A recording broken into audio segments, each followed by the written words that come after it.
एकैछिन सुन्नुहोस् त यो प्रमोद खरेलको स्वर कस्तो छ तपाईहरुलाई तपाईहरुको माझमा छाती चिरेर माया देऊ भन माया दिन्छु म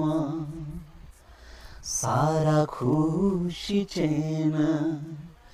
देऊ मात्रै भन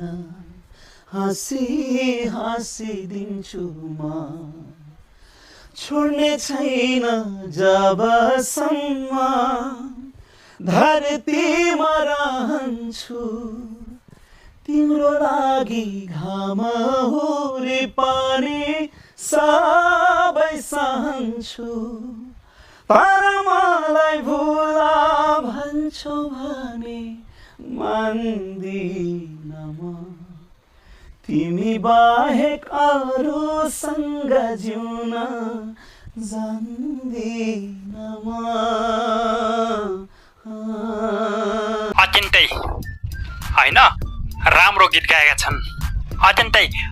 मन छुने गीत गाएका छन् त्यसकारणले गर्दा हामी सबैले प्रमोद खरेललाई माया गर्नुपर्छ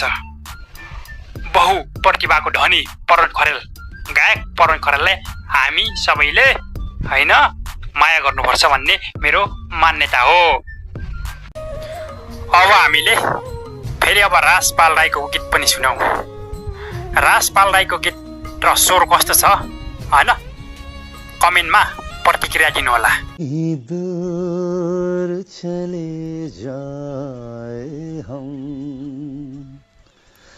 दूर इतना कि हम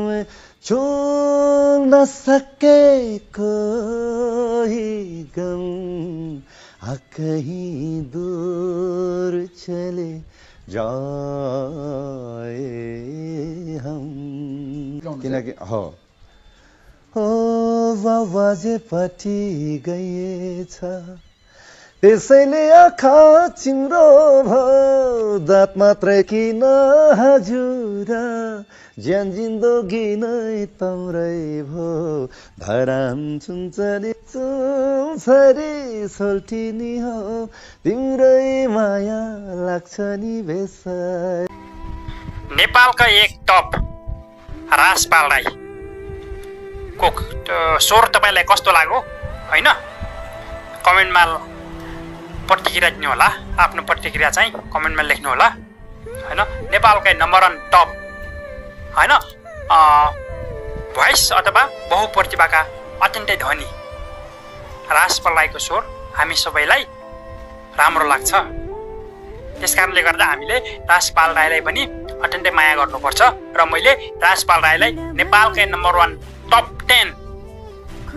हैन टप 10 भित्रको बहुप्रतिभाको धनीको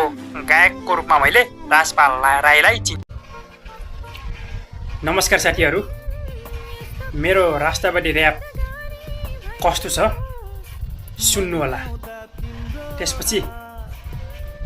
प्रतिक्रिया दिनु होला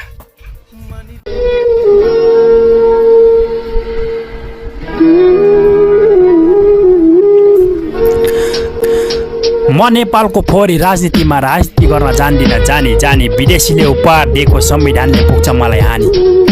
दलाल नेताहरूको अनुहार हेर्ने छैन मेरो बानी म हुँ नेपाली राजनीतिमा नयाँ कट्टरपन्थी विचारधाराले भरिएको सुनको खानी देशको मुद्दा उठाउँदैछु तिमी चुपचाप बसला सानी देशभन्दा भन्दै घाँटी सुकिसक्यो हे सानी देउन मलाई पानी राक्षस दलाल नेताहरूलाई कारबाही गर्छु सत्तामा पुगेपछि छानी म जस्तो कट्टरपन्थी विचारधारा भएको मान्छेको त यस्तै त हुने बानी म नेपालको फोहोरी राजनीतिमा राजनीति गर्न जान्दिन जानी विदेशीले उपहार दिएको संविधानले पुग्छ मलाई हानि दलाल नेताहरूको अनुहार हेर्ने छैन मेरो बानी म हुँ नेपाली राजनीतिमा नयाँ कट्टरपन्थी विचारधाराले भरिएको सुनको खानी मेरो राष्ट्रवादी र्याप तपाईहरुलाई कस्तो लाग्यो हैन कमेन्टमा प्रतिक्रिया दिनु होला अनि मेरो च्यानललाई सब्स्क्राइब गर्न पनि नभुल्नु होला म सबैजनालाई यही भन्न चाहन्छु नमस्कार